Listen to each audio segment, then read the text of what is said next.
It's the Sleepers Podcast. Gotta Get It Boys edition. The trio is back. Some call us the Holy Trinity.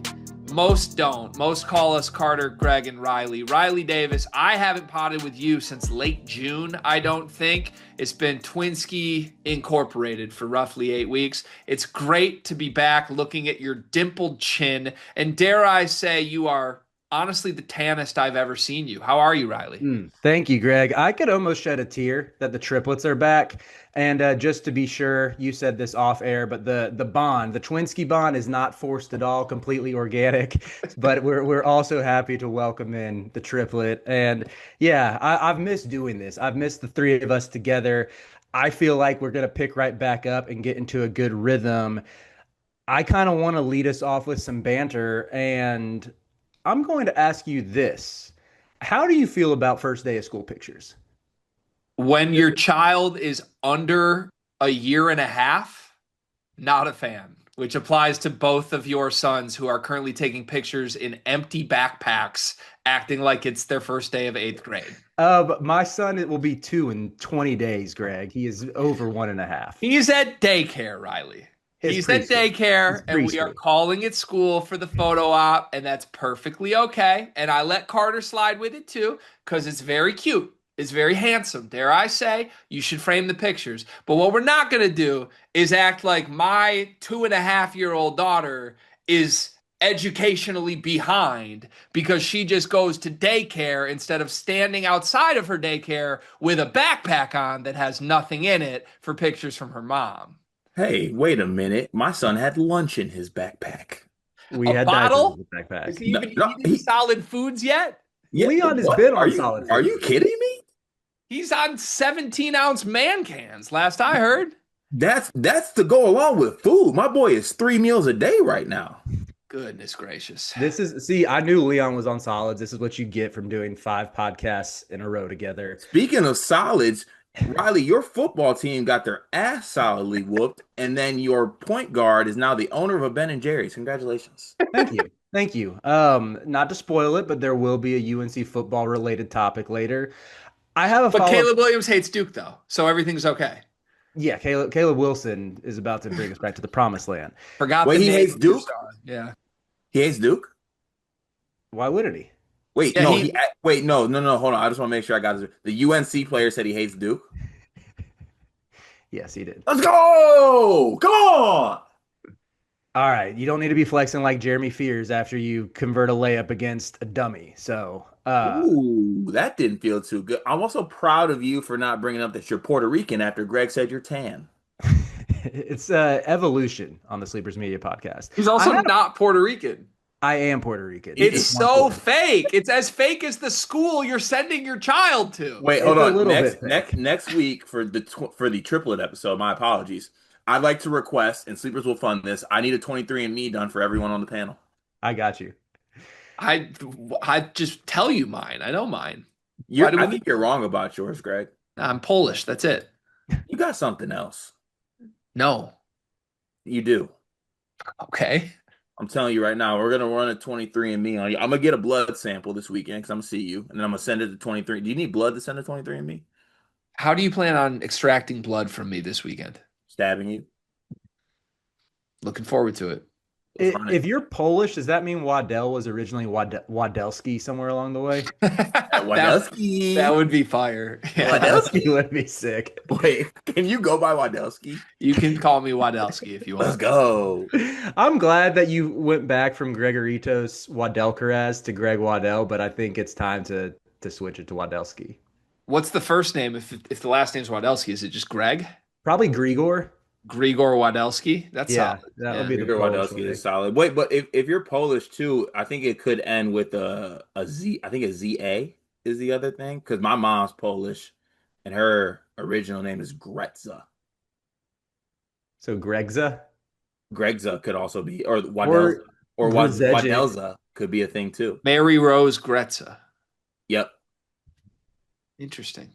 Yep, I that was. wonder. So I know it's a thing in Slavic languages. So Czech, for instance, Oh, the here we feet. go. Here we go, Riley. I play football in the Czech Republic. You know what? Sometimes you could be such a prick with a D. I mean, prick isn't much better. Or You wait, might as well just call me the other or a word. dick with a PR. There was some girl who used to say that to me all the time. What? She'd be like, "You're such a dick with a PR." That's dumb. Yeah, I know, it was stupid. It's essentially the same insult. Right, exactly. Yeah. So, Okay. well, All right. you'll never know my fun fact about Slavic languages now. We can just move Oh on. No, no, I I want to didn't. know it. I would really like to know it. So the females, their last name ends in ova. Like when you, like for instance, when Mal got married to you, instead of becoming Mallory Waddell, she would be Mallory Waddellova or Meg Eliotova Okay, that or actually is a really fun fact. I was gonna go Natalie to Eliotova is Davis. way cooler than whatever Waddellova was. So that's why, like, when you see who's like the best Czech female tennis player right now, Sabalenka. I think she's Russian. Damn it. Swiatek? She's what is Swiatek? she? She's Polish. She's Polish. I think she's Swiss. That sounds Swiss. She might be Polish. I don't know. So like I- Martina Navratilova, or Sharapova. There you go. Sharapova. There's another Yeah, one. Sharapova. Caroline Muchova. Karolina Pliskova, It's also another good one. Petra Kvitova. I just So looked at in an Naomi effort, Osaka. oh, that's crazy. In an effort to move us along here, I'm going to transition like this before we get to the YouTube comment of the day. Um, I think the country of Switzerland, are very underrated. They have a lot of like actual very prominent things going on in the United States that I feel like they don't get credit for. You got the Swiss Army knife that gets brought up all Mhm. the time.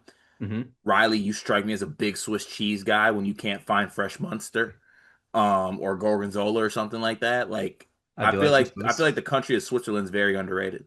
You know what else is underrated is Switzerland's flag. Just What is it? the red square with the white cross.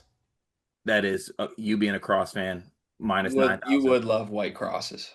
But Whoa. that's a little maybe we should move on from that. But we should maybe next Oh, week yeah. I'll bookmark this. You're religious. Isn't there a cross involved in your faith or no?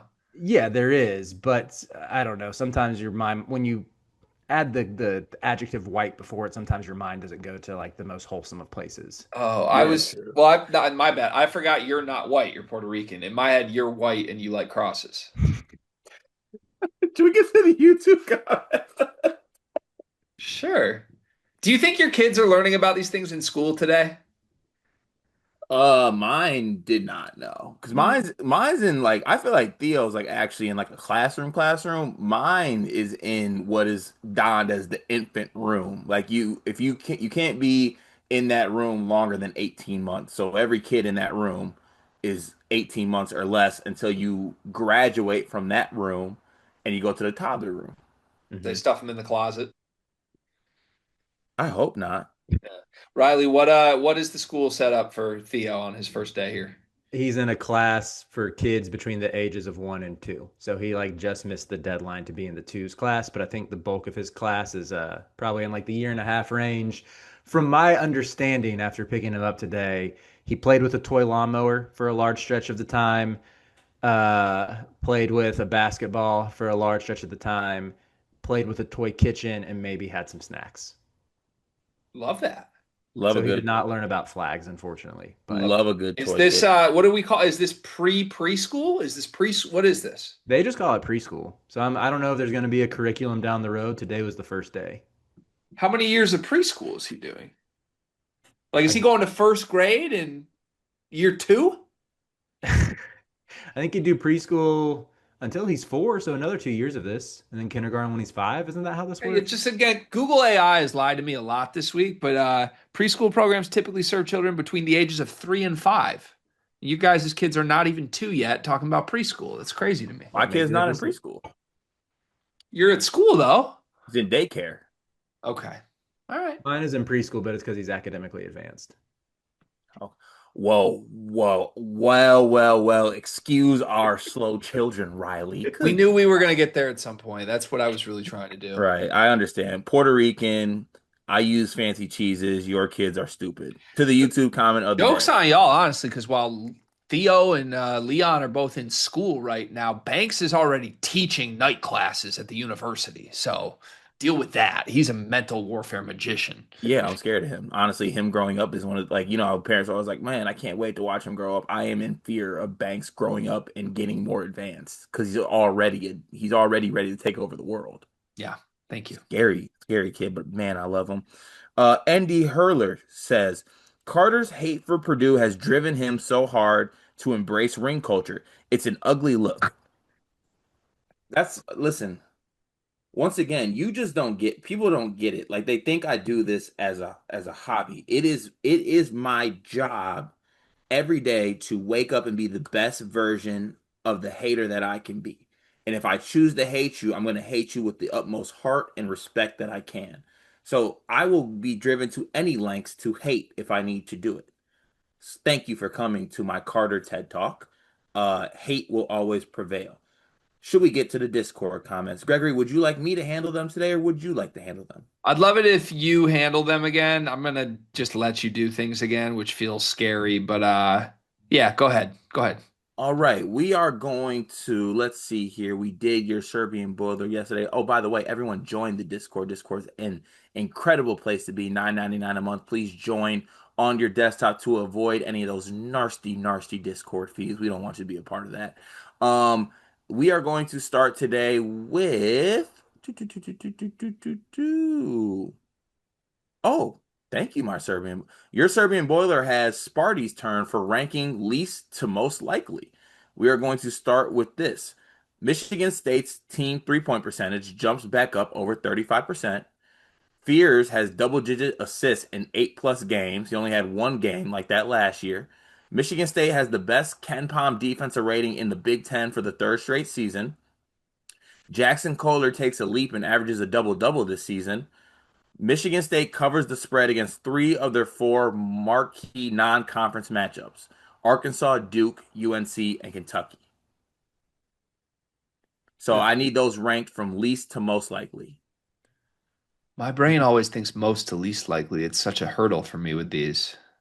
I think I think least likely is that 3-point percentage jumping back to over 35%. That's probably it for me too. I Or I agree don't, I that's don't think low. I don't know. Jackson averaging a double-double is kind of crazy too. Didn't he average like 8 and 8 last year? He was 8 and 8 It, last year. was he 8-8 last year?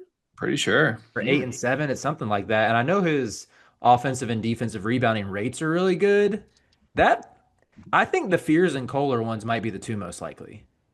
I think the Fears one would actually be low on my likelihood list because I don't think Izzo is guaranteed to play him enough to get to 10 assists. 10 assists is different than I think bigs can average 10 and 10, not that difficult if you're a good rebounder. But Yeah, you also need guys to hit shots like, too. who's the last point guard that had anywhere near 10 assists a game? Not that that's he only needs to do it 8 times, but like if he does it a third of the season, that's crazy. Didn't Let me look up how Nemhard many average times like Lonzo nine did it. 9.9 last season? Who Who averaged did? 9.9? Nemhard? Dang, you're right. I forgot he was. Like how many 10 assist games did Braden have? Hmm. 1, 2, 3, 4, 5, 6, 7, 8, 9, 10, 11, 12, 13 last year. So, okay. Yeah, but that's also what 39 minutes a game. Right. Playing literally the entire game, Played the entire game. which And is never going to happen. So. for context, in 2017, Lonzo Ball had 7 games of 10 or more assists. Sophomore Braden Smith, or excuse me, freshman Braden Smith did not have a game with 10 assists, and he was already a pretty elite passer. So I don't know. I think that's very difficult. Yeah, so I would go least likely is the 3-point percentage over at 35%. Then I would go Fears double-digit assist. Then I would probably go Kohler with the double-double. And then the covers one, and then the one that I think is most likely is that Michigan State has a really good Ken Palm defensive rating. Best in the Big Ten for the third straight season. I'm okay with that. I probably flip flop Kohler in the covering the spread one and put Kohler at second most likely. But yeah, I'm with you for number one. I am Okay. fine with that, and defense is definitely most likely in my mind. I think so. Your Serbian Boiler says last one's kind of tougher to do without numbers, but I wanted another team one that was somewhat reasonable. Was going to initially say the tournament streak finally ends, but I don't think that's possible if UNC squeezed in last season. Just for context, there a little shot at Riley on his way out. Uh, Fam says, nah, I'm excited for Bluffs to lock in and give a justified reasoning behind why my Spartans are going 4-0 in that slate. Bluffs Friday comment time. Happy Bluffs Friday. Y'all know how we rock. I'm a few weeks into a fitness renaissance. What a statement. And knowing you all have proven yourselves to either rebuild or improve yourselves physically, what would you give as one piece of advice to sustain those life changes over time, whether it be physical or dietary? Anything big you've changed at any point in your life you've stuck to the current day?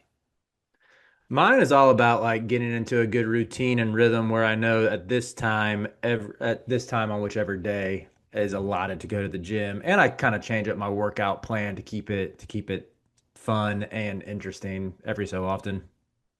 Yeah, mine is like self-loathing and self-deprecating. I feel like works very well. Like I don't want any of that uplifting nonsense. I want to wake up to some like honestly, shout out to our good friend Greg TJ. I can wake up with a text from TJ and be like, just so you know, you woke up fat today. And I'm like, I needed that. That's the type of stuff I need. I need to be pushed, like I said. So some good self-deprecation really keeps me going. Yeah. Carter Belliot. Big belly. Yeah. Team Conrad, by the way. Yeah. Deprecation. Running. That's all I got. That's the only thing I've really like committed to that I've enjoyed.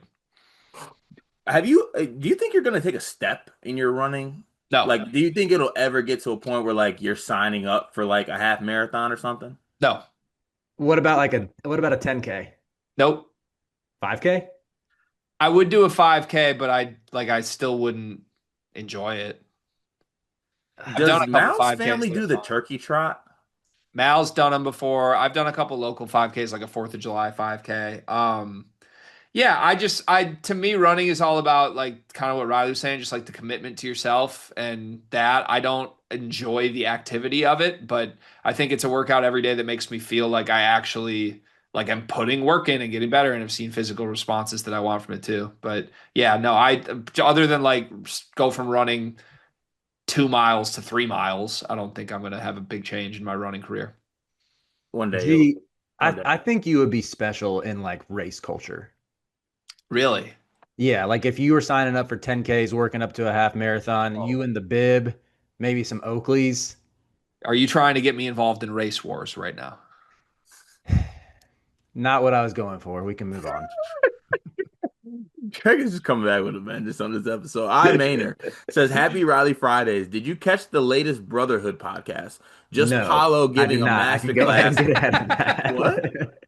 I said no. I can go ahead and get ahead of that. I was not Okay, but tapped into the there's Brothers more. podcast. Just Paulo giving a masterclass on how to navigate being a one and done with canned boozer, soaking it in like a sponge. My greatest fear in sports is Hubert being so bad that they replace him with a college basketball version of Nick Saban and give him the resources for a generational run. Hubert, please keep being good enough to not get fired. What is your greatest fear in sports? Reverse what he said about Huber, but with Shire. Like if Shire flamed out and they upgraded with the same resources and the same branding they have. Is there an upgrade from Shire? One of the best in the sport.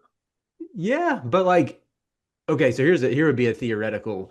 I don't know how much I would buy like if Jay Wright, Brad Stevens, or Billy Donovan returned to coaching. I don't know how much I would buy that as like elite, but at the same time, like if Duke moved on from Shire, let's say 3 to 4 more years pass, he still doesn't win a national title, but he keeps landing like top five recruits, and the Duke powers that be just decide we've had enough of this. You've had enough time to get over the hump, and they brought in Brad Stevens. Even if in a vacuum, I'm like, kind of skeptical of a Brad Stevens return to college coaching. If he was at Duke, I would be terrified of that.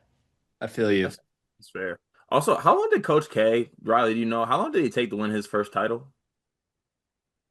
What did he get there? Like 1980 or something? Something like that. Won I his feel like first he one in didn't. 91, I think. So it took him a decade. Yeah. I But think but if also Duke was probably in a way better spot than or Shire got it in a better spot than Coach right. K got it, I assume. But I'm just saying this, and I don't even know if this is a hot take, but I do feel this way. Like I think John Shire would do a better job at Duke than those coaches that you named.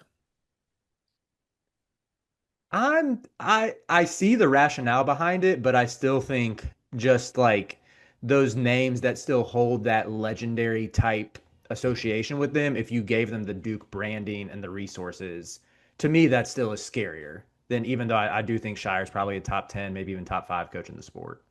Yeah. My greatest fear in sport, already saw it. Watching your NFL team going 0-16 is a different type of pain and fear. It really is. Like I'm talking about like y'all don't get it because y'all will never get it, but 16 straight Sundays. And y'all know how I rock on NFL Sundays. I wake up, I'm locked in, I'm ready. We couldn't sneak out one game. I woke up 16 straight Sundays, 17 straight. The bye week was fun, and we lost every single game.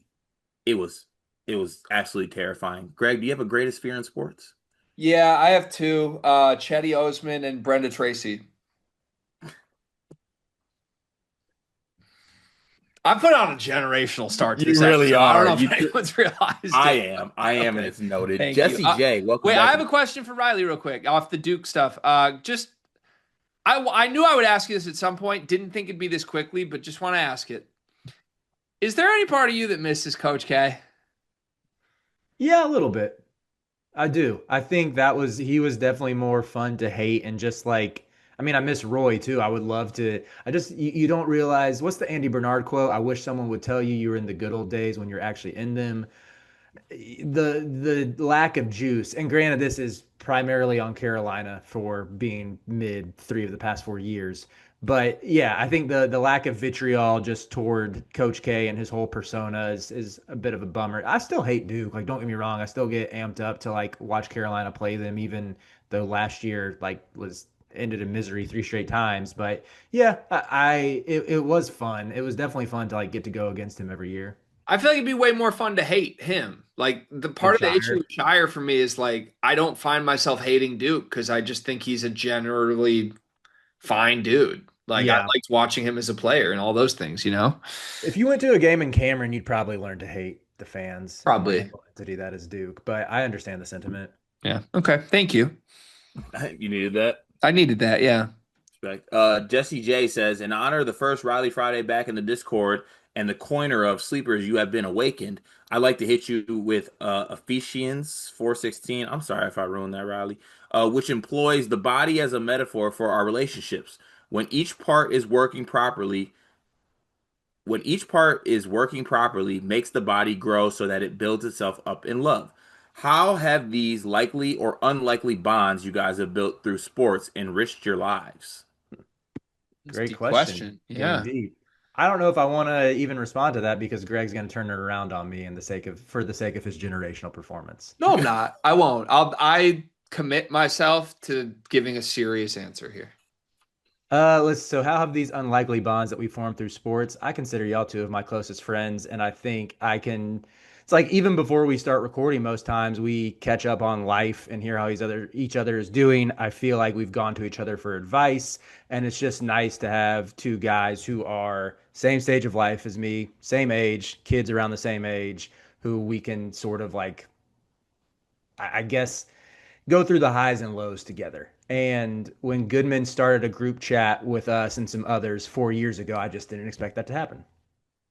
Wow, Riley, that was very well said. And I think I agree. And I think anything I say after that won't do it justice. Yeah. No, I love and appreciate that. Enriching my personal life, I mean, it's made the career that I hoped would happen for myself possible, which is entirely dependent on these two people and producer Jacob Karabatsos and Dion to an extent. Like I've had to have individual conversations with all these guys at various points of like, hey, I know you have like a successful career outside of this, but like this is mine and I want you to be a big part of it. And that takes a big commitment from you that takes a lot of selflessness. So yeah, it's been cool to see people like share the same vision for that stuff, make it kind of happen, watch us grow and get better and better at this. And completely agree. Like, I don't know. I've always said that if Riley and I had gone to high school together, I feel like he probably would have been like the best man in my wedding, and we would have had a bunch of embarrassing rap songs that we made and things of that. I probably would have lifted more in high school, I think. So, Yeah, I love that guy. Hey, appreciate you, G. I rock with y'all for sure. Uh, Malik Perry says this is a Perry flurry. Legit, I think this is like I think I'll do all of them, but I might have to proofread them. No, do them all. Hell yeah. Let's do them. It's like 17 comments. Let's go. Okay, here we go. Let's play Crossroads. Would you take I Manor situation? Hid in state rival will keep an okay coach, but as long as that coach, your team never makes a finals. Let's play Crossroads situation. I cannot. Where so like Duke keeps a mediocre coach. Let's say Shire leaves for the NBA. Duke hires Mark Byington, and he just churns out 5 seed seasons, gets wins over Carolina every now and then, splits with Carolina every now and then, always finishes top four in the ACC, but never makes the championship game. Or excuse me, that could happen to where Duke is never a real threat nationally, but my team would never make a national title game. No, I would not take that. I want the title. Same. Same. Let me read this through. Malik. Some of these just can't be read. Um, Moving on to the next one. Okay, I can't read that one at all either. So I'm to the gonna next go one. check these out. Are they really that bad? There's a Sophie Cunningham one, and then one that's in relation to the sleeve Anthony Edwards one. That Yeah, I feel hey, like okay, let me address this. Let me put the CEO hat on and say the hard things out loud. We're not doing like things with racial undertones. We're just not doing that on the show. That this is not what the show is. So don't do it. Like that goes to two very valued members of our community. Don't do it. Don't engage in it. Don't get it to the point where we have to address it on the show like this. Thank you. there you go, CEO hat. How come you just don't have it on all the time? Because I don't like doing it. It's not fun. But like, just hey guys, you guys both leave like 1,000 comments every single week. It's great. We love you, but just don't like. There's a no politics thing that we have written in the Discord. Apparently, we need to add like no racial undertones posts. Like, and now Sleeve's gonna be like, I wasn't even doing that. We all know what everyone's doing here. Don't do it. Don't do it. Not gonna do it. There you go. Malik, Kentucky was having a barbecue and they fried up some gator nuggets. Todd Golden, you can't put that genie back in the bottle. Now let's get dark. Did Pope take advantage and get him a gator to become a cat? Is this Uh, just a Denzel Aberdeen metaphor? I think I like it. I think that Mark Pope did steal a gator nugget in Denzel Aberdeen. Turned a gator to a cat at a Yeah. barbecue. Good on you, Malik. Next one. The young tennis star Naomi Osaka was asked about Townsend and Ostapenko, and I've never seen someone fighting internally to find the right words to say. Like she had nothing to do with it. How about you talk about her match? Was that like in the post match thing? Yeah, you know the Taylor Townsend drama, right? Yeah, Yeah, yeah. They she asked was. about they asked Naomi about that after she won. That's U.S. Open media ask everybody about whatever the controversy is. They did the same Oh, on the men's side with like Medvedev throwing a huge fit and Tsitsipas having a moment at the net. Tennis is a dramatic sport with a lot of whiny babies and crazy shit happens, and honestly, a lot of language barriers. Like that's a big part of this too. And if you, not saying you should believe Ostapenko, but the whole speaking of racial undertones, back and forth between her and Taylor Townsend, like she basically was like, I totally get that this was interpreted as racist. It was a language barrier thing. I messed up. I don't know if I buy that or not, but it became such a big thing that everybody got asked about it. Can I ask you, Car, as a tennis watcher, are you a Naomi Osaka guy? um, She's hooping this tournament. It's yeah, she's who crazy. I'm honestly I'm just glad to see her playing tennis. Like there was like that moment where she was just like going through her whole thing and like retiring from tennis matches, and I think she's like actually a good tennis player. And I feel like I'm not deep enough in the tennis game to like get caught up in like the rivalry part of things yet, or like the I honestly I see all tennis players as very diva-y, like kind of like there's soccer players that are divas. I feel like tennis players are very, to your point, like whiny, drama-filled characters. So it's just that's what Yeah. it is. It's part of what makes the sport fun. Talbot, Riley Davis's father, big tennis guy. Riley, where does your family stand on Naomi Osaka? that's a good question. I would have to ask my dad. I don't know. Call You're him in. not a tennis guy at all, Riley? No, I've tried. I've just never been able to fully get into it. Heartbreaking. Can I get a Naomi bar off quickly, Carter? Or am I going way too long on this? No, go ahead. So I'm not a Naomi Osaka guy, although I really appreciate how great she is playing this tournament. And I told Cart this offline. She's 15 and 0, I believe, career in Grand Slams once she gets to the quarterfinals. She might be the greatest like clutch time tennis player ever, straight up. As crazy as that sounds. She's never lost a match once she gets to a quarterfinal or further at a major. That's insane. And she had the 4 year hiatus after becoming a mom and mental health struggles and anxiety and all this stuff. She's a very easy person to root for. I just want to say, not a fan of hers in general from some previous things. She's bringing Labubu's to every match right now. Have you seen the clips of that? Yeah. Don't like that. Like, girl, you're playing great tennis. We don't need to see your Labubu. Respectfully, don't care about it. And then second, there was the big clip that they kept airing in the Coco Gauff match where years ago Naomi beat like a 16-year-old Coco Gauff at the US Open. And as soon as that match was done, Naomi, who was number one in the world at the time, like put her arm around Coco and was like, "No, come do the post-game interview with me. I'm such a fan of you." And 16-year-old Coco Gauff was like, "Bitch, get off of me. I don't want to do this. I like you're dragging me into something I don't want to be." And everybody celebrated Naomi for being this great sport. She wasn't at all. I thought that was like a total performative nuisance thing that Coco hated. So, anyways, when they played this week, Naomi won and beat Coco, and it was a great match. She played incredible. But after the match, Coco Gauff sprinted out of the stadium like Mm. before they even got to the thing, very clearly indicating she wanted no part of Naomi's bullshit. I stand with Coco. Naomi's probably going to win this tournament, but I'm not looking forward to it. I love when you get on your little tennis rants. I love tennis, dude. It's a fun sport. Yeah, definitely is. Let's see here. I'm very thankful that you got me into tennis for what it's worth. It's really fun to bet. It really is. It's fun to watch, to be honest with you. Okay, Malik, Flau'jae Johnson, star, LSU, women college basketball player and rapper. She's smart and could be one of the players to elevate the WNBA. Can't wait to see her in the league. She's not saying can't wait to see her in the league. Yeah, I think she's gonna be fun. I think Flau'jae is a really good player. And she can rap her ass off too, for what it's worth. Um, Malik Perry, once again, thanks for the kind words, Carter, on last week's episode. Now let me help you out. Maxime Meyer is Canadian, and there's people referred to as French Canadian. So oui, that means yes, yes. Thanks, Malik. Malik, once again. By the way, good job, Riley and Carter. The answer was not Trey Holloman, it was Trey Donaldson. What question? I have no clue what question. Malik, I love you. Once again, Malik, time to play We Left Together, but I'm Better, which I actually like this segment. So good on you, Malik. We Left Together, but I'm Better. UNC, Kay Tyson and Van Allen Lubin. Indiana, Mackenzie Mbako and Malik Renew. So, like, will this player be better at their new stop? Yes. Kay Tyson, yes. It would be hard to be worse than he was at UNC last year. Van Allen Lubin, no. I think he kind of is what he is. He's a limited, offensive-minded big. I think this question is we left together, but which player is better? I think it's which player is better. So Cade Tyson or Van Allen Lubin this year, who's better? Give me Cade Tyson.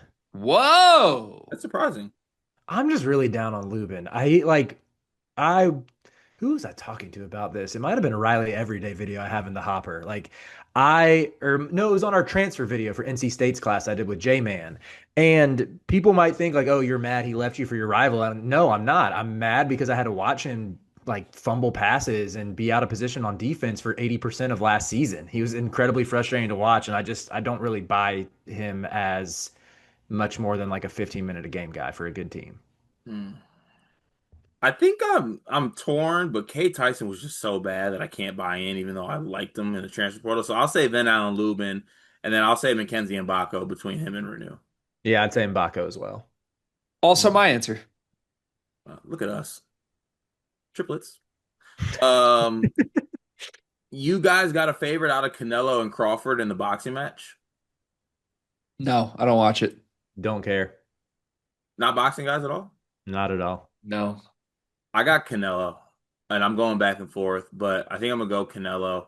But I'm also just glad that there's actually two good boxers boxing each other in a sport that has become a spectacle of watching Jake Paul fight Mike Tyson. So like, thank you for this boxing world. I think we needed it. Do you think you could get me into boxing the way I got you into tennis? No. Why not? Um, I think I would have a better chance getting you into UFC than boxing. You tried to get me into Prem, and that worked for one pandemic-driven year. Right. That. I got the COVID bump on that. Never That was forget, champ, want to know. yeah, true. Very Honestly, true. should hang that banner too. Do they hang banners in soccer, in football? They do patches on their jerseys. I'm gonna get a patch. Get a patch on your Pulisic jersey. Um, boxing is like I don't know. I don't think you would like it to be honest with you. I like UFC and MMA more than boxing in general. So let's see. Malik says, "Let Dion know that Paige Beckers ain't better than Caitlin Clark." Where do you guys stand on that work? Because Paige Beckers has been hooping. I'm still probably team Caitlin Clark. I don't feel qualified enough to answer, to be completely honest with you, but my gut would say Caitlin is in a league of her own. Yeah, I think I'm still Caitlin, but Paige has been hooping. So good on her. And last but certainly not least, weekend plans, end of flurry, I think. Riley, go first. So my birthday is Saturday. So looking forward to Hey, What? that. You hitting that big 33. Damn. I know. Friday night, by the time people hear this, Natalie and I are going out to Raleigh, going out to dinner, getting some pizza ahead of time. And y'all might be skeptical of this, but I swear it's fun. It's this place called Party Shack. It's a it's a mini golf course with all sorts of fun obstacles. Like they have a hole with a basketball hoop where you got to shoot like however many times it takes you to like hit a free throw is how many strokes get added to your like mini I golf feel course. so disrespected that you think that we wouldn't like that. that sounds incredible. Okay, I'm glad. Every once in a while, I just expect people to be like, "Seriously, you're going to play mini golf for your birthday?" But I'm like, "Nah, this mini golf course is incredible." No, that sounds great. I Okay. am so upset that I didn't get an invite to this. When y'all come south, we'll make a trip out to Oh, Party. Cart, you know what happened here? What happened? Jamie Shaw's going, and we didn't get the invite. Jamie Shaw is not going. I uh I did I sent out an invite to Ralph and Jamie if they wanted to get together on Saturday to watch football, but Friday night's just me and Natalie. Her mom's coming to stay with Theo. Gonna be great. Very much looking forward to it. Wow, Riley, happy 33rd. You got anything on the wish list? Do you still submit a birthday list? Yeah, I want some like knitted polos. Knitted polos? Like, Yeah, like you have one. I think you wore one at the Final Four in oh, like the 2024. what's the terry cloth? Yeah, or like the more like open stitching knitted Yeah. polos. Yep, yep. I asked Natalie for one of those. Mm. Okay. Undershirt or no undershirt with that? I'd probably go no undershirt with that, but I don't Okay. go like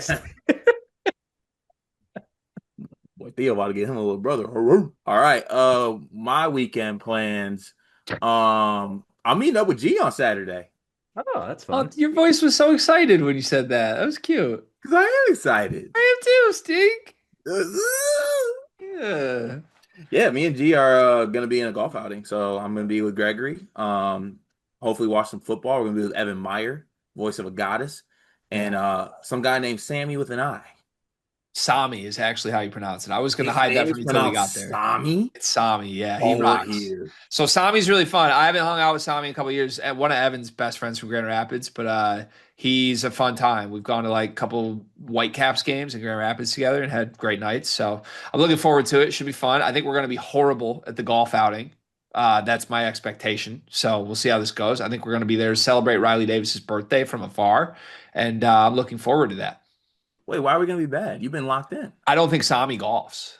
Oh, at all? I'm pretty sure that was kind of yeah. Maybe I'm wrong on that, but I believe Sami like doesn't golf. Yeah, we got you and Evan. Yeah, but I don't know. I played pretty bad this week. I haven't played a That lot. that brother-in-law round. Can you get one in on Friday? I Maybe made a afternoon. 10. Huh? I made a 10 on a That's what I'm hole. saying. Well, can we get can you get a 9 in on Friday? Busy, man. I might have to step in and record for you just so you can get a 9 in on You Friday. if you give me the day off tomorrow and you record with Dion, I'll golf tomorrow. Yeah. All right, I might consider. Okay, let me know. All right, let's see here. Last one of the day. Pat Signal. Another trivia question. This one's a little tougher. In 2022, which 12 seed upset a 5 seed and lost by 5 to Arkansas in the round of 32? I So see. I remember I want to see if I can get this without doing a hint first. In saying 2020, in 2022, which 12 seed upset a 5 seed and then lost by 5 to Arkansas in the round of 32? so that Arkansas team went on to beat Gonzaga in the Sweet 16, lost to Duke in the Elite Eight, if I recall correctly. Is It was that which Arkansas team was that? That's not the Anthony Black year, is it? no, it was the year before. So that would have been like JD Note. Wait, are you sure that wasn't the Anthony Black year? I think it Yeah, Anthony was. Black was 2023. I don't remember Anthony Black making a March run, so that tracks. I And think. that team I still think made the second weekend because they beat Kansas in the second round, That's one what I'm seed thinking about. Kansas. So Okay. that was an 8 seed. So this is a 5 seed Arkansas team. So the 12 seed, could it be like an Ivy team? Could it be a CAA team? If it was CAA, it would have been Kelsey and Charleston, and we know Kelsey has yet to get a tournament win. Which 12 seed upset a It's not 5 Why seed? do West. I want to say like Vermont? Did Vermont upset a 5 seed? Did Vermont beat Wisconsin that year? I don't remember at all. All right, you guys want hint one? Sure. They upset a 5 seed UConn. Oh, wait, I know this is who beat that New Mexico State. Mexico State. Yep. Yep. Oh, Teddy Allen or Timmy Yep. Allen, Teddy Tim Allen. Allen, Hoodie Coach of Allen. this team was Chris Jans. Answer is yep. Teddy Allen dropped 37 on UConn.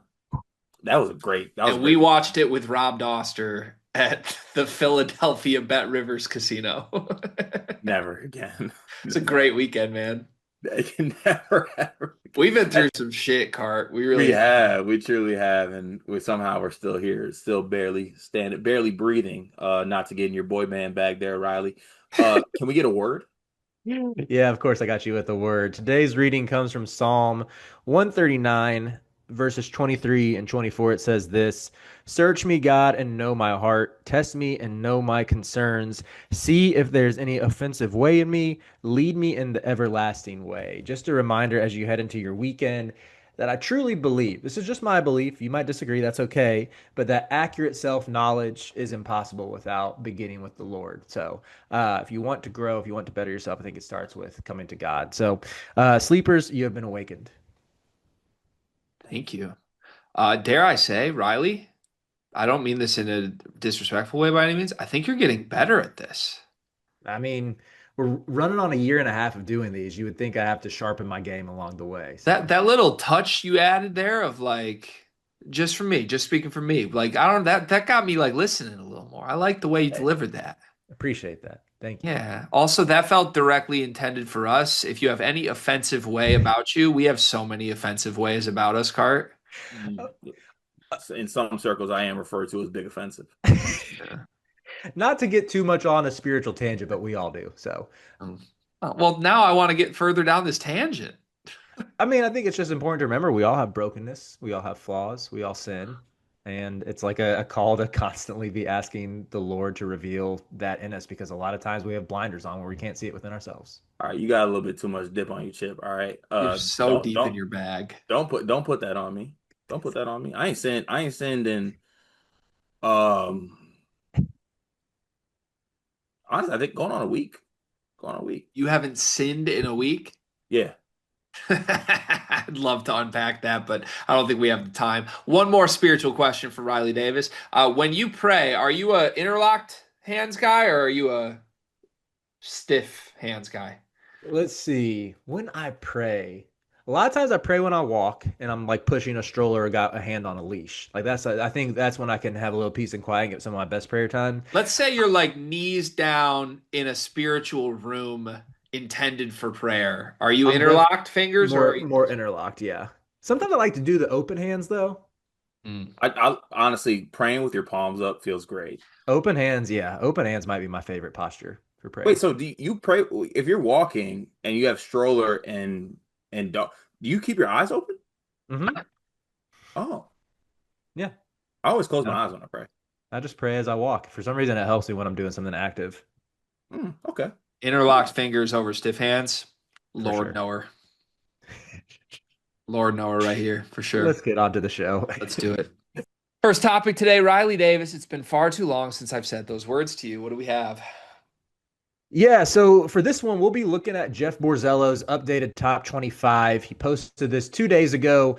And as Borzello noted at the top, he didn't make any change, I think, from July's edition. However, he added a fun little silly face twist to this. With every top 25 team, he highlighted either a player or a coach who he thinks could win an award. So, what I want to do, we're going to look at the top 10 first, and each of us is going to give a hot take about one of these players or one of these coaches, and each of us is going to change one of Borzello's picks for coach or player that could win an award. And then we'll do teams 11 through 25. Okay. I love it. So, yeah, go ahead and look at that top 10. I can go ahead and tell you I can pick the player who or excuse me, the award winner who I will change right off the bat with number 2 with Florida. He has Thomas Houck as the one most likely to win an award. And to me, if Florida truly lives up to a top 2 billing, I think it's going to be Boogie Fland who hits his ceiling. And it's just easier for guards to win an award, whether that's making an All-American team or winning SEC Player of the Year. Yeah, I think you even look to last year, like Walter Clayton was. It's going to be a guard. Yeah, I know that. I feel like Hoggs is going to be the more like he's going to have a good year. He's going to be more of a connector than the actual. Like if there was a like I know they give like Jerry West shooting guard. I don't know if there's a glue guy award. I don't know if there's a Mark Vital glue guy award. That's who I would put as the leader of that pack. But Mm-hmm. I think it would be Boogie Fland. Now you think it's Boogie Fland over Xavier Lee? I do, yeah. I'm pretty bullish on Xavier Lee's fit alongside Fland, but I still lead Fland. So we're all Boogie Fland guys, and we all love Boogie Fland. I understand that. Have we ever had a discussion that Arkansas was better without him? I We have. have, but I've conveniently ignored that for Do we just are we years ignoring it, now. G? Like I let you lead me on Boogie No, Fland. it's in the back of my mind. I think we kind of hinted at this without flatly saying it when we did one of our like pre to postseason AP poll segments earlier this week. But Florida, we have Florida dropping collectively, and you don't even feel like you're down on Florida. I just think they're getting like a national title bump. They're not very deep. I think they go 5 deep, and it's clunky. They're going to force three bigs on the court, and that's it. Um, they really, if they run into an issue where either Boogie or Xavier Lee struggle at all, they don't have a backup plan, and that scares me. Hmm. But Okay. anyways, can we just to reset the topic real quick, can we run through Borzello's choices just so that our listeners who don't have the article in front of them are aware of the options? Great call, G. That's why you are the usual host. Purdue's player, Braden Smith, could win the Wooden Award. Florida's was Thomas Houck. Houston's was Joseph Tugler. I believe that this is more defensive-minded per Borzello. He won Big 12 Defensive Player of the Year last year. At 4, he has UConn with Solo Ball as the one who could be in the mix for All-American honors. 5, he has Zuby Ejiofor as the most likely award winner. Maybe you see him bump all the way up to get to an All-American team or something. AJ DeBonta, most likely for BYU. Pat Kelsey, a likely Coach of the Year candidate for Louisville. Yaxel Lindeberg, an All-American, excuse me, Lindeborg, did not mean to mispronounce that, but a likely All-American candidate for Michigan. Otega Owe, All-American candidate for Kentucky. And JT Toppin, National Player of the Year candidate for Texas Tech. This is why I love Borzello, because he dodged the Louisville choice between Michael Brown and Ryan Conwell by just making it Pat Kelsey. I think that's a pro move. Yeah, I think Hawes the right pick, How or however we're saying that. The cute one, if I want to get cute for a moment, I would put Richie Saunders over AJ DeBonta. And I don't know. I just feel like if Richie replicates his numbers, people will be more impressed that he did that next to a number one pick. I think he's a lock first team All Big 12 guy, honestly, in my mind. I'm with you on that. I could see that unfolding pretty I easily, I actually. think there needs to be a change for Houston though. I think I had the that same Tugler thought. stuff's gone too far, He's man. Mhm. automatic defensively, though. So, like, if it's Is just about finding an award, he's going to win the defense award. oh okay, I forgot about the defense. That's Yeah. hand up. I think you're right, G. Although there is a world where Chris Sinak, being more of that help side defender, could challenge Tugler for like the blocks leader on that team. Yeah, the Sinak buzz just isn't great. And I've been fighting Cart with this all week, but he didn't perform at FIBA Team USA camp. The coaches were pissed about it. Now he's like dropping all these weird quotes about how he wants to win National Player of the Year. I think there's flame out potential. I really do. Hurts my heart, but I definitely see the rationale behind that. So, Riley, I know you said we're only doing top 10. Am I able to just pull out some fun ones that I think will go good in this segment just from the other one? Because I feel like Oh, there's like you have we're, JT Toppin for Texas Tech. Like, we're also doing the other ones. Yeah, Card, I got you. We're oh, gonna we're doing cover the whole 11 top through 25. 25 after Yeah. this one. Yeah. Oh, my Yeah. bad, Snake. You're good. But I was trying to think I of know I am. anyway, do y'all have an award winner you would change or a hot take ready to go about any of these players? Did you do that intentionally? Me? I think you listened to Riley and you knew we were doing the other top 25, and you just did that because you know your Carter and you can get away with it. I always thought we were doing 10 for real. Okay. All right. Yeah, Car, what's your one outside the top 10 that you would change? Okay, so I don't know if I would necessarily change it. That's such a strong word. But as I look at Illinois, is there any world where Big T becomes an All-American?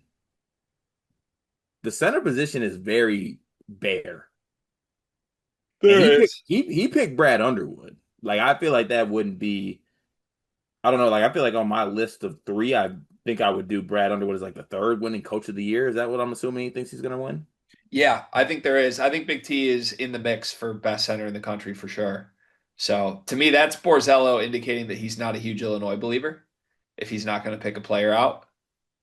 Oh, I don't like that theory because that means he's not a Louisville believer then. I think that's my theory. I Oh think that's my no. theory. Also, is Riley frozen? Oh no. Wait, Riley, now are he's you back. there? Are you back, Riley? Yeah, my internet does this thing like once every time we record where it goes out for 10 seconds. Oh, we got you back. You're Yeah, we good. got you All back. We right, got you cool. back. I'm glad we're back. I'm with you on Big T being a good change up there though. Yep. I I like think he that would have been shout.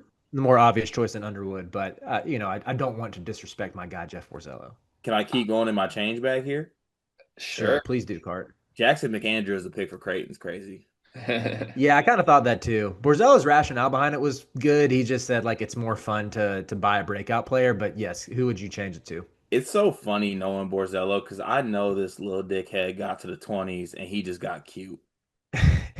He tried to get like super cute. Like I'm looking at Jackson McAndrew.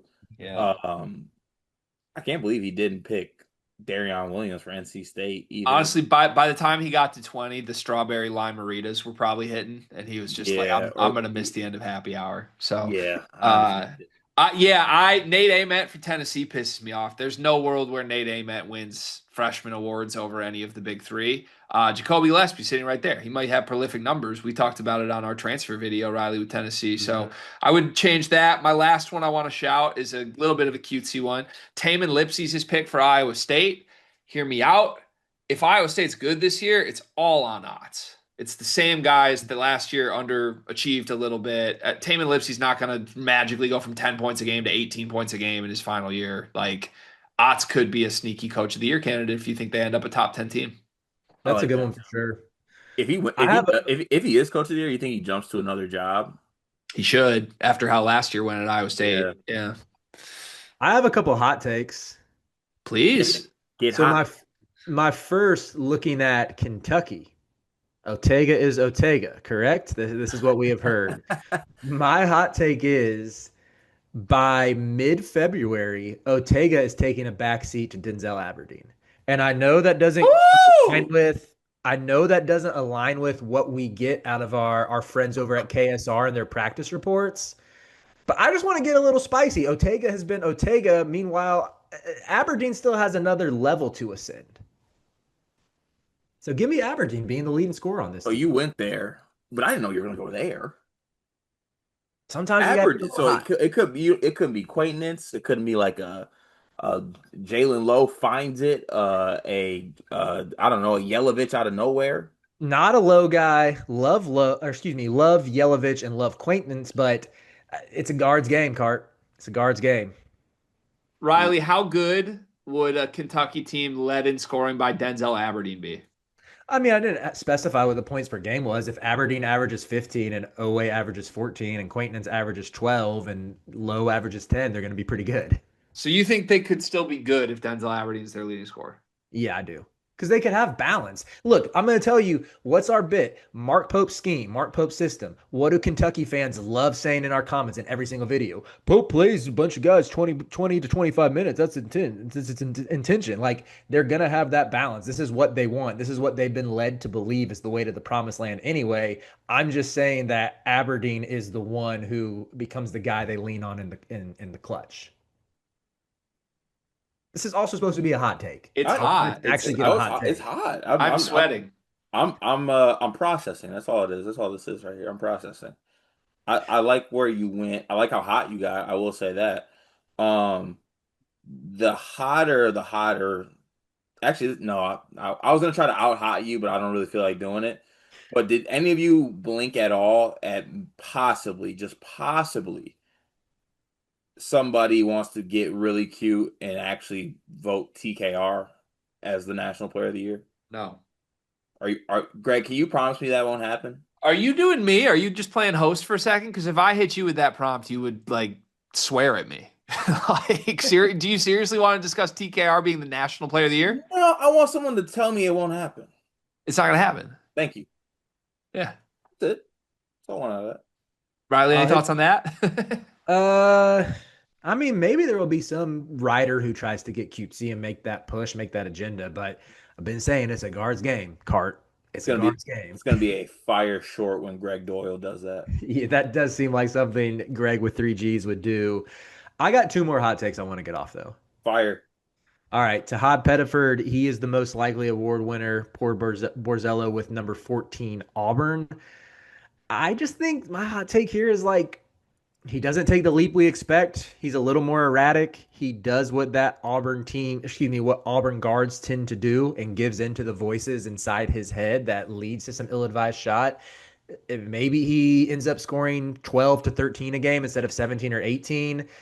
And meanwhile, Elijah Freeman and Keyshawn Hall have bigger roles than anticipated. I wouldn't be mad at that. I'm kind of like being the only. I'm skeptical of just slightly of like the Tahad star player thing. I am a little bit too, even though I really like this roster. Dog, he had stinkers last year. Like I understand he had those big wow moments. He also no showed a good amount of games. That And I'm very sick that Greg's pulling up game logs, but I'm pretty positive he dropped a bunch of stinkers. Well, Cart, to your point, I think it's one thing to go off on those heaters and show up in big moments when you have Janai Broom commanding a ton of attention and the offenses ran through him. When you're running all these flex cuts and getting easy looks for your teammates around the basket, yeah, you're allowed to come in and just gun and take guys off the bounce.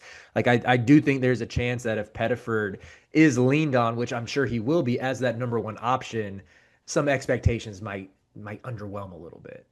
I want to read you Todd Pettiford's game logs from March 1st onward when the season really mattered. And by the way, remember, this is when Auburn started to struggle, when other players on the team really started to have issues. They weren't just doing everything because everyone was rolling them. This is when Janai Broom was hurt and trying to play through injury, and Baker Mazzara had lost his mind, and no one else on the team was playing well. Todd Pettiford, while not starting, by the way, 21 points and 4 assists in a win over Kentucky, 21 points and 2 assists against A&M, 19 points and 6 assists against Alabama, 2 stinkers against Mississippi and Tennessee, 5-0 in those 2 games, 16-5 against Alabama State, 23-3 against Creighton, 20-3 against Michigan, 10-3 against Michigan State. It was like impeccable. He had 2 stinkers. What do you do against Florida? It was Florida. Oh, I'm just wondering. Like he wasn't even starting. He wasn't even like, you don't think the guy that was like scoring 25 of their last 8 games is going to be awesome when he's actually in the featured role? I hate you too, by the way. He's good. I hate when you pick dates. Yeah, March 1st. Yeah, I picked March 1st too. You mind giving what me do you want? You want me to go to February 20th? Like I'd love the 3 games in it's February. A clean cutoff. I mean, his games in February were pretty bad. He had a that is where you see not the stink of butts, but the stinkers. He didn't play 30 minutes once until March. He was bad. So are We we wasn't. sure that it is that scene? I like Tahad. I think he has a chance to be an All-American, but once again, we're going to hot takes here, and I'm just saying he underachieves, and this becomes my guy Keyshawn Hall's team. Here are the Ken Pom player comparisons most similar to Tahad Pettiford last season. Shabazz Napier, Carson Edwards, and RJ Davis. Nice. All right, you sold me. That's a bet. He's good. Can I give you one more hot take to end the segment? Yes. Yes. So Borzello's most likely award winner for your North Carolina Tar Heels, Caleb Wilson. Caleb Wilson, ACC Rookie of the Year over Cam Boozer in the segment G. Topic 2, what we got? Gregory. You know that I was not going to allow us to have this reunion without introducing a new segment.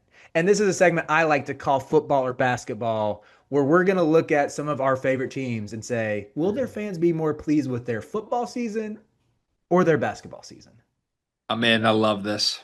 I'm in. I love this. I just want to also make it known. I noticed, Riley, you didn't break out any new segments when it was just us these past 4 weeks, but Greg shows up and he gets new segments with fun names. The new segments with fun names are trio exclusives. Okay, that's one way to save yourself. Fine. Yeah, I know what I'm doing here in terms of marketing. We got to get the people excited. We're back together.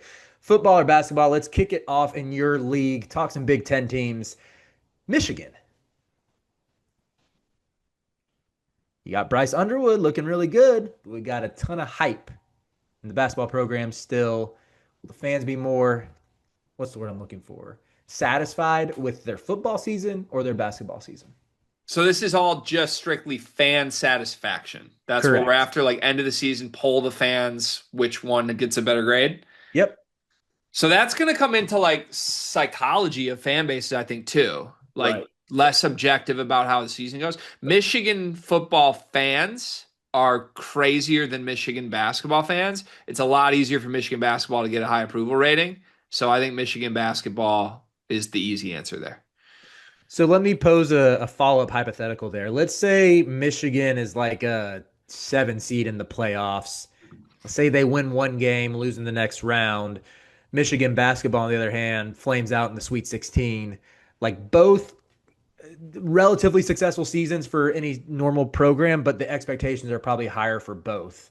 What do you think fans would still, or let's say this, if Michigan makes the playoffs but loses early in football, what's like the bare minimum the basketball team needs to do for the fans to be more pleased with them? If Michigan makes the football playoff and loses early, that's hard. If Michigan football makes the playoff, then I think they're probably happier. But I was just gonna say I feel like a lot surround, and this is just me guessing what Michigan football fans feel like. They're kind of having like a house money year, you know what I'm saying? Like they won their title, the hammer didn't drop. This is just like we're gonna get Bryce Underwood year one. Year two, Bryce Underwood with all the weapons around him is probably gonna be way more fire. Anything about this year is just fun on top of that. Whereas even to your point, Greg, like though I think Michigan football fan or Michigan fans are always gonna lean towards football more. I think there's also more expectations with the basketball team than there is with the football team this season. And I might be, you think I'm completely off base on that one? I mean, like on paper there should be, but I'm telling you, Michigan basketball fans just aren't wired that way to care. Like if Dusty makes another Sweet 16, everyone's gonna be like, hell yeah, we got the best coach in the country. Even if Michigan State sweeps him, and that's all they really care about, I think. To me, it literally comes down to what football does. If football makes the playoff, then they're happy and football wins. But Mhm. anything short of the playoff, like if the Ohio State win streak comes to an end and they go 8-4 and miss the playoff, basketball will be the pick. That's I'm with fair. you on that. But also, I don't think Michigan's making the football playoff. Bryce looks incredible. I think that team has issues almost everywhere else. So if football goes 9-3, basketball makes the second weekend. Basketball's the easy pick. Basketball's the win, yeah. Yeah. Let's move on to Carter's team and talk Michigan State.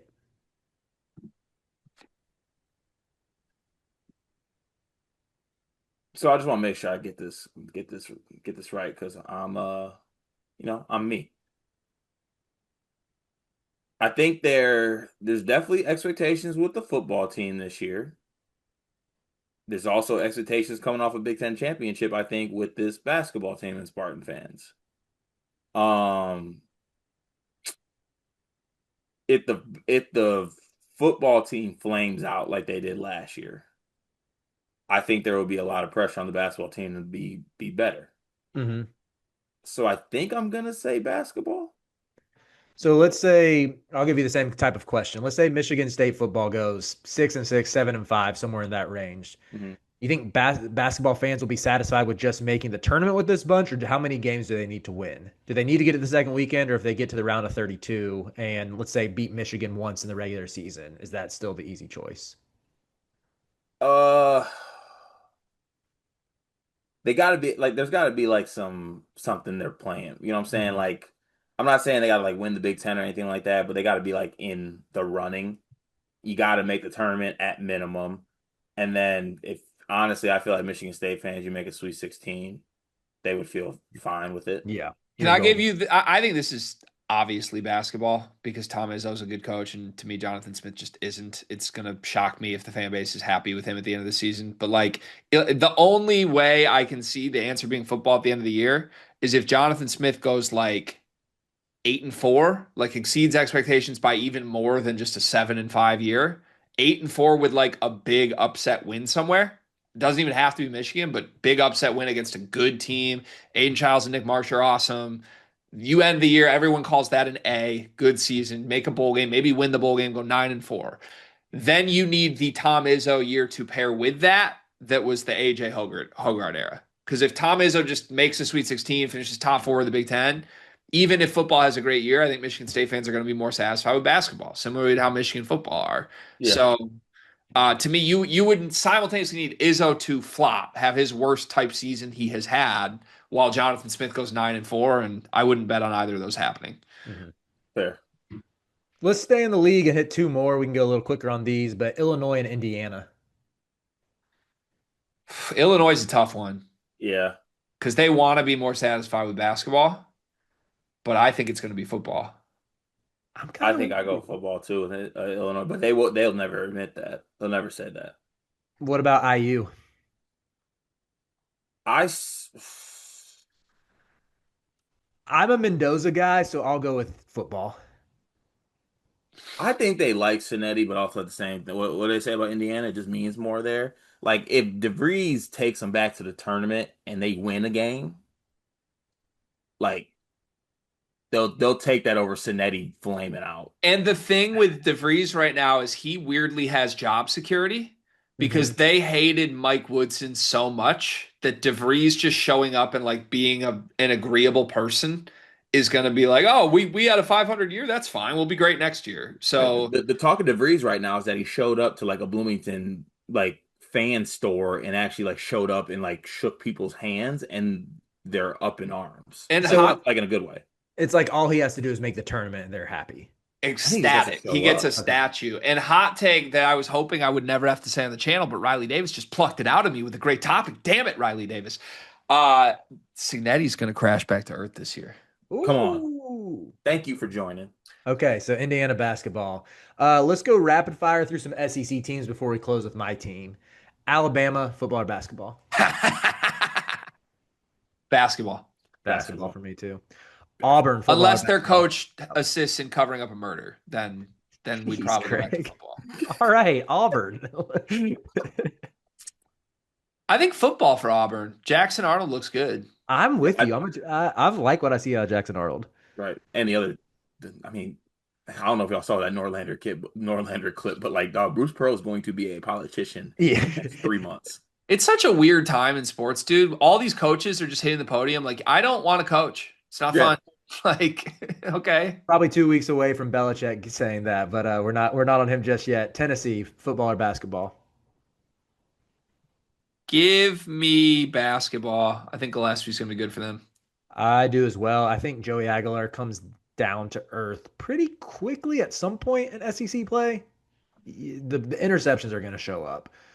Yeah. I'm more hesitant, but I will say basketball. And lastly, Florida for the SEC. That one's hard for me to figure out. I think I'm going football. I think I'm going football too, just because you can't get better than a national title unless you win it again. I don't think they're going to go back to back. Yeah. I think Lagway is giving that program some Yeah, but juice right. like, I think you guys are right. I was gonna lean football first too, but also let me like I think this is accurate. They're picked to win the SEC in basketball. They're Mhm. picked to finish like fifth in football, right? Like they're not supposed to make the playoff in football. Like what Who? if Florida Florida? football goes 8-4 and Florida basketball wins the SEC and makes a Sweet 16? Yeah, it's pretty compelling. I think they'd be more happy with basketball. I But think I guess that it just depends on if it happens. Lagway has to get them to 10 wins, I would say, for football to be the answer. I think that's where I'm at. And that could happen. If you believe that, then I agree it's football. All right, let's close this exercise with my team. And full disclosure, I came up with this topic because I didn't get to be included on the recap video y'all did of UNC versus TCU, and I have some takes to get off. Let's hear the takes. Hit What us. possible taste could you have to get off? At this point, all basketball has to do is make the tournament to to be more satisfied with that than football. I was so appalled by that effort, by that entire performance on Monday night, to have that build up, to have the hype on campus, to have a concert on campus on the quad that was packed out and like a beer garden and all of this fanfare. It was Chase Rice, who I think stinks, which is probably fitting of the performance they put on the field anyway. But like all of the hype around it was gone in 40 minutes. And I think when you look at Bill Belichick, you're paying him $10 million. You're putting $20 to $25 million into the roster. This is a win now move. You can't just say like, oh, this is a building year that you have to look forward to year 2, year 3. Belichick could be retired. He could have health issues by then. Who knows? And to not just get completely outclassed from a talent perspective, but to look that unprepared, that sloppy, to have terrible special teams, bad turnovers, bad tackling, all tenets of the Mac Brown tenure and none of the positives. I mean, you're playing conservative style ball with Gio Lopez, who's supposed to be a dual threat. You don't take advantage of his legs even once. No wonder he looked awful. All of it to me was an abject disaster. And I know I can be a little reactionary sometimes, but I don't know how you come back from this. I truly don't. Like this is they should beat Charlotte, they should beat Richmond. Who knows how many other wins they're going to have beyond that. And I don't know why you guys are on your phone, who you're calling. You should be calling Oh, hey, God Cart. because that's what Cart. Carolina fans need. Hey, what's up, man? Cart, did you hear? They had a What? concert on the quad. Wait, who was it? North Carolina football. It was Chase Rice. They had they were so excited they had a Chase Rice concert on the quad. Cart. Can you believe that? Certainly that got him, some good football play, right? Oh, poor Tar Heels, man. They're so let down they couldn't enjoy the Chase Rice concert on the quad. Riley, I love you, my friend. I'm sorry you're going through this, but can we at least talk about how good did you feel when you were up 7-0? I felt great. Also, the concert was before the game. Like the UNC doesn't do this kind of fanfare before football games. Am I moved by a Chase Rice concert on the I'm out. quad? I'm out. No, I'm not. But are the Peter Millar, Cole Haan wearing fans in my program's like space? Yeah, they are. First of all, you didn't archive all the photos on your Instagram, so take it easy on those Peter Millar people. All right, I've seen photos. Second of all, you said the concert was after the game? It was before the game. Oh my! I was about to say, like I thought they tried to calm him You down. said it was He was so much Chase Rice. gusto, like it's like the biggest event in North Carolina football history. We had a Chase Rice concert because we were excited for football. Like I love y'all, I really do. I bought in. I bet Bill Belichick's team to win this game. I was obviously, I don't know, disappointed my bet didn't win. I did find it funny how tragic it got. Like he's so clearly checked out. I feel for you that you have to go through this, but also I would like to know because for you to be this upset about it, and I get it. You must have, when they were up 7-0, to have been sitting there feeling so different. Like, did you think you were fully there? I don't know if I'd say fully there, but I had a wry smile on my face, like a Matthew McConaughey type, like oh, these jokers, they finally did it. They finally got it right. And it was just gone so quick. When was the moment that you knew it was completely burned? The first play of the third quarter. I thought maybe they could do something in the second half, but when they broke off that 75-yard touchdown, I was like, okay, this is then it just got like comically bad to where I was emotionally detached and couldn't even be upset. What do you hope happens? I don't know. Belichick steps down and we still are willing to pay the next coach $10 million and actually get someone who's young and has coached college before. Like, I don't know. Maybe go plug John Sumrall round 2. He was able to land Jake Retzlaff, who looks better than any quarterback on Carolina's roster. He landed him a month ago. So Could have yeah, could have Ryan Brown. I mean Ryan Brown's probably better than Gio Lopez. Yeah. How do you approach like I mean, I feel like we've even had this conversation with Hubert at weird times, but like are you still capable of rooting for this football team to do well this season? Or is it Yeah. literally like F this, let's get off of this? I mean, I don't know if Belichick's gonna leave money on the table, and so I don't think they're gonna fire him after 1 year. So you might as well just go out there and win. Yeah. And I want it to work out because the hype was fun, but it's like, dude, this was way worse than the worst case scenario that you could even imagine to be embarrassed like that. Yeah. I don't see a fix for it this year. The both lines are terrible, and I mean the ACC schedule is really easy to where maybe they could get if they could get to a bowl game, that would be a success at this point. But I wouldn't say I'm expecting more than like 3 or 4 wins. Maybe just hope the NIL money picks it up in a couple of years once he gets a little feet under him. But like, I don't know.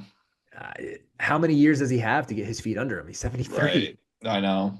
Yeah. And like, I mean, every game they go on television and get embarrassed for, it's not going to drive players to want to play for the Yeah. brand. So Yeah. that's tough. Well, hey, sometimes we have miserable teams to root for too. I feel like it's Juwan Howard era, but football all over again for you. What happens? Who's more likely to leave first, Hubert or Bill? Probably Hubert. You still think Hubert? I Yeah. think it's Bill. Yeah. I think Hubert has really high expectation. There's like really high expectations on him with the very publicly made known resources going into this roster. Yeah. So That's fair. All right. Well, this got real dark and sad all of a sudden, but shout out to Chase Rice because can't get over the concert. Third topic, and we're on the clock for it. What is it? this one is a little bit funsies. We're just looking back at the decade so far. We're at the midway point. Y'all did some all decade teams. I don't want to do all decade teams where we pick the best players, but I want to know some of your favorite players who did not play for your team from the past 5 years. Wow. I love this. Okay. This is like the all our guys type of team. Okay. So this is our all decade just favorites team. Carter, Mhm. Riley, me do it together. And we are not allowed to pick Michigan, Michigan State, or North Carolina players. Correct. Okay. Let's go maybe just round robin like nomination style, and then the other two either thumbs up it or thumbs down it. My first nomination, Do it. Rob Dillingham. That's a thumbs up. Thumbs up. Give the one sentence pitch on why he's your first nomination for your favorite player this decade. Rob with the shifts, electric basketball player, can spur a 10-0 run by himself. So fun to watch. Love it.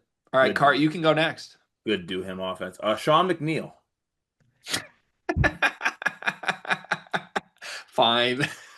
I like consider dominating Deuce. He was the creator of Heat Check Player of the Year. You need to respect that. Can we bring him off the bench at least? Yeah, that's fine.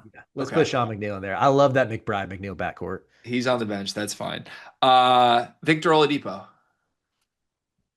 Oladipo is the 2010s. Yeah, that's not from this decade. Oh, it's got to be this decade? Yeah, only 5 years of Shit. 5 years of data. He was, when was he? Oh. 13. Yeah. Yeah. Wow, we're old. Damn. I need a minute then. I abandoned my nomination. So back to Riley. Obi Toppin. Can I have a moment here? It's down for me. Down. Wow. I wasn't like that team was fun. Yeah, I The wasn't team an Obi guy. fun. The Obi wasn't just like transcendent to me. Honestly, like we want to do that. Like I feel like we got to vote Zion. Wait, no, he can't make it, can he? He was 2019. He was 2019. Damn, we're old. Wait, but a decade's 10 years, guys. But, yeah, we're at the halfway point of the decade. so We're it's going really 20 to 5 years. He 25. said decade. So but we're just doing all 2020s. yes. Yeah, there we go. Okay. half decade. Semantics. Got Half it. decade. Okay. The all half decade team. Y'all have to honestly the all half decade team was so I'm still in hell. In my head, this was an all century team and it had D Brown and Victor Oladipo on it. It was so much more fun, but here we go. Okay, I'll go next. Boo Booey. So our backcourt is Boo and Rob. Yeah. We're gonna leave Boo Booey off our favorite players this decade team. True. with Sean McNeil off the bench. Great Yep. backcourt. I love that. All right, Boo and Rob is our current starting backcourt. McNeil's off the bench. We probably want what, 8 players on this team? Yeah, let's do 8. Edie. That's my guy. I'll allow it. Throw Edie on there. I want either Edie or Trace Jackson Davis on this team. I'm not Ooh, putting Trace Jackson Davis on this team. I would He's one lean of your eight TJD, favorite but players this decade. I love Trace. I'm so confused I right love now. Trace too. But we can go Edie instead. I mean, if it doesn't get consensus, we can come up with somebody else. Can I get? I'm not putting Trace on the team. Can I give you a deep cut guy who I loved that I feel like I would be very disappointed if Carter wasn't in on him as well? Please. Raquan Gray at Florida State. Okay, you're fat pandering right now, and two thumbs down. But Raquan, he was like a ball handler though. On our all half decade team? I loved Raquan Gray. Like What about I know we're going for a couple giggles here, but we also got to win a goddamn ball game. can we get Dylan Dessou off the bench then? Okay, you see, that's what I'm saying, dog. I give you an inch and you take a mile. Now let's lock in real quick. Gregory, please get us back on track with a three-man killer. I'm really trying. I think my favorite three-man this decade, I'm just making sure there isn't one missing, is Terrence Shannon Jr. I like I'm good that. with him. Yeah, I'm good with So TSJ. Dillingham, we'll go Boo. Boo at the one, Dillingham at the two, Terrence Shannon at the three. It's a very Timberwolvesy team right now. We need some bigs, and I have one awesome big nominee, but I'll wait my turn. But we need some bigs. I think it's Cart's turn to nominate someone. Mm, we need some bigs. We need some bigs. Ooh, I got a good big. Honestly, I want Cooper Flag on this team at the four. You can I know Riley. nominate. I know Riley's gonna thumbs down that. Oh, don't come on. I thumbs up it for what it's worth, but Thank you. That's crazy, Riley. G. isn't it your turn or am I tripping? Do we take Klingon? I'd be happy with Klingon. We already have Edie. All right. Chet Holmgren. Ooh. Honestly, do we take off Edie and put Chet on the team? Or both. Chet played with Timmy at the four. Could do that. Edie, Chet front court. I mean, that would be crazy. That would be crazy. That might be the team. And then McNeil and Gabe Cups off the bench. People are going to give us shit for putting Zach Edey as this is just our favorite players. Do you really enjoy the Edey experience like that? Most basketball fans would say it was a miserable experience. I'm a post player. I can't say I did, but out of respect for the Sleepers brand, I think we got to have him on there. All right. Look, the touch on the hooks, it jumped. Dane Danger? God, my team would be Gabe Cups at the one, Dane at the five, McNeil at the two. I'm going Marcus Damask at the three, and Coleman Hawkins at the four. Thank God this isn't your team then. I'm trying to think if there's anyone else I wanted to give a shout out. I love Davion Mitchell. I love Davion Mitchell. Do we have him off the bench? I like that. I approve that. All right, so who do we have? We have Dillingham, Boo, TSJ, Chet, Edie. I think that's our starting five. Sean McNeil, Davion Mitchell off the bench. We need one more player, and we need a Swiss Army knife. Jaime Jaquez? Olivier Akama? Coleman Hawkins. Coleman. Yeah, Coleman's on there. Three-time Big Ten champ, by the way. Three-time champ. Riley, do you approve of that? I do. All right, that's our team. That's our all-decade favorites team. A lot of Illinois. All half decades. Yeah. One big thing presented by us. What do you got, Riley Davis? I had my first experience using a Blackstone this week. I sent you photos from it. It was some work with crew, some work with the students. Unanimous approval rating, got rave reviews for my fajitas, made me really want a Blackstone. I think the hype that y'all have delivered it was warranted. You should ask for one for your birthday.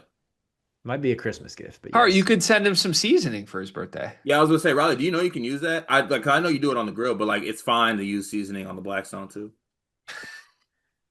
You were hating on you thought the chicken looked like it lacked some seasoning? I mean, you might be as tan as a Puerto Rican, but you don't season like one. I promise you it didn't. I promise you I seasoned it up. Yeah. I said that in your defense for what it's worth. He did. Thank you for defending me, G. I promise I did. I might even have photos of it in the marinade. I let it marinate for a few hours. Yeah. But you can hate on it. It didn't look particularly seasoned in the photo. I'll give you that. You gotta let that shit sizzle. This does hurt my heart a little bit to have these allegations, but I will be better. It's okay. Accountability. It's okay. First Black Song experience. Like get a little goopy whoopy. Yeah, it'll be all right. Be Yeah. good to go. My one big thing today is Shakespeare's ass. Shakespeare's ass. The part that just kills me about it is like this really got the masses going back in. I don't know. I knew I should have texted Goodman before this. I think Shakespeare was like 1742, something like that. Um, he really like had all the corsets because they didn't wear panties, but all the corsets dropping because he said to be or not to be. Like that really got the people going. Greg, look at me in my eyes when I say this. To be or not to be. That is the question, dog.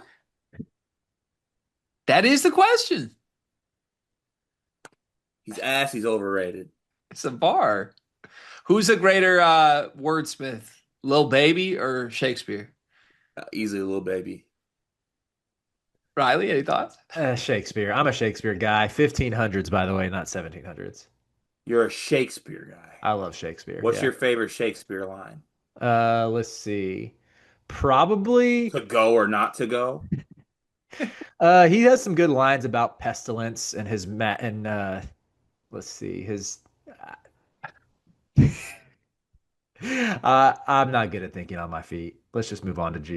I think this was a really good, historically good episode, to be honest. Shakespeare could never. My one big thing is that my nephew made me a little sleepers bead bracelet. Hey, I'll show that on. Can he make me one? Yeah, I can get you one. That little black basketball. Orange. Wait, that's actually fire. Pretty heat. Yeah. Yeah. What's his turnaround time on that? What's that? What's the turnaround time on that? This was made in 15 minutes. I'd like to place an order. We can do that. Should we sell them? All right, so but we got to put a little up charge on it. I'm saying people have been asking us for merch for years, and the only thing we give them is beaded bracelets made by my 9-year-old nephew. There you go. That we charge $65 for. There you go. That's the show. Thank you, Riley. Thank you, everyone, for listening. We'll be back next week.